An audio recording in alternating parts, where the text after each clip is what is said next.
ലോകത്ത് അറിയപ്പെട്ട ഒരു ഹദീസിന്റെ ഗ്രന്ഥമാണ്. ഏതാണ് കിതാബിന്റെ പേര്? കിതാബുൽ മുസ്തദറക്. ഇമാം ഹാക്കിം റഹ്മത്തുള്ളാഹി അലൈഹിന്റെ കിതാബ്. എപ്പോഴാണ് അദ്ദേഹം മരിക്കുന്നത്? ഹിജ്റ 405. ഹിജ്റ 405 മരണപ്പെട്ടു പോയ ഇമാം ഹാക്കിമിന്റെ കിതാബാ. കിതാബ് നോക്കിയിട്ടാ ഞാൻ ഓരോന്ന് 1 by 1 വായിക്കുന്നത്. മൗലവിമാരെ പോലെ എന്തെങ്കിലും തൊള്ളയിൽ വന്ന തൊള്ളപടായി വിട്ടുപോകുമല്ല. ആധികാരികമായി കിതാബ് ഉന്നയിച്ച് പേജ് നമ്പർ അടക്കം, കിതാബിന്റെ മുസന്നിഫ് അടക്കം, അയാളെ ജീവിച്ചു മരിച്ച കൊല്ലം അടക്കം ഓരോന്ന് വ്യക്തമായി പറയാ. നിങ്ങളെപ്പോലെ തൊള്ളപടായി വിട്ടുപോകല്ല. ഇമാം ഹാക്കിം റഹ്മത്തുള്ളാഹി അലൈഹിന്റെ കിതാബാണോ?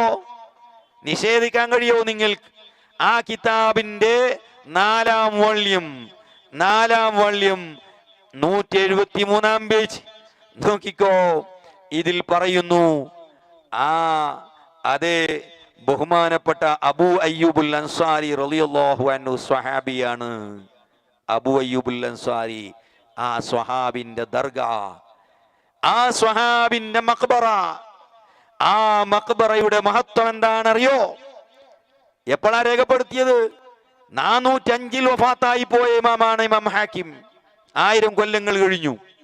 സമസ്തക്കാരനല്ല, കേരളത്തിൽ ജീവിച്ച ആളല്ല, സുൽത്താനുൽ ഉലമ എഴുതിയ കിതാബല്ല, സയ്യിദുൽ ഉലമ എഴുതിയ കിതാബല്ല, അല്ലെങ്കിൽ താജുൽ ഉലമ എഴുതിയതല്ല.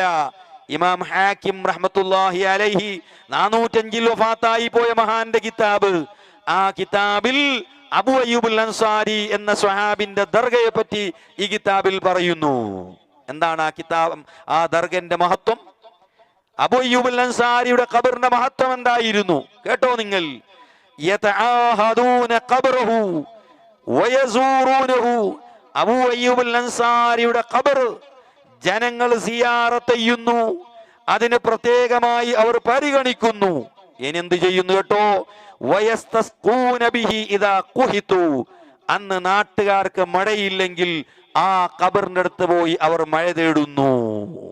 ആ ദർഗന്റെ അടുത്ത് പോയി മഴ ചോദിക്കുന്നു. ഖബറിനോട് അല്ലെങ്കിൽ അബൂ അയ്യൂബുൽ അൻസാരിയോട് അവർ മഴ ചോദിക്കുന്നു. ആ ദർഗന്റെ അടുത്ത് പോയി. ഞാനാണോ രേഖപ്പെടുത്തിയത്?